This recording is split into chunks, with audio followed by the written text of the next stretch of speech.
বিষ্ণু ইসা ইসলাম হুনাইনের যুদ্ধ শেষে ফিরতেছেন, পথিমধ্যে বেলাল রাদিয়াল্লাহু তাআলা আনহু আজান দিচ্ছেন। তো পাশে ছিল মুশরিকদের একটা পল্লী, কিছু মুশরিক তরুণ, তারা আজানকে ব্যঙ্গ করতেছে। মনে কষ্ট পাওয়ার মতো ব্যাপার না, কিন্তু বিশ্বনবী ওইখানে দেখেন কি খুঁজলেন। বিশ্বনবী খেয়াল করলেন কণ্ঠটা বড় সুন্দর, দরাজ গলা। বিশ্বনবী সাহাবীদেরকে বললেন ধরো, সবগুলারে ধরে বিশ্বনবী সামনে আনা হলো। ওরা হাঁটু গেড়ে বসলো। বিশ্বনবী বললেন তোমাদের মধ্যে কে যেন ব্যঙ্গ করে আজান দিচ্ছিল, তার গলাটা বড় উঁচু।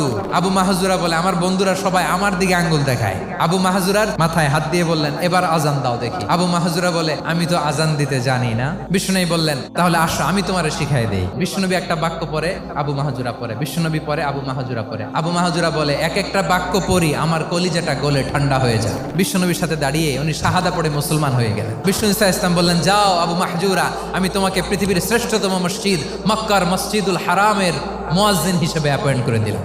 দেখছেন কিভাবে ট্যালেন্ট হান্টিং করতে হয়।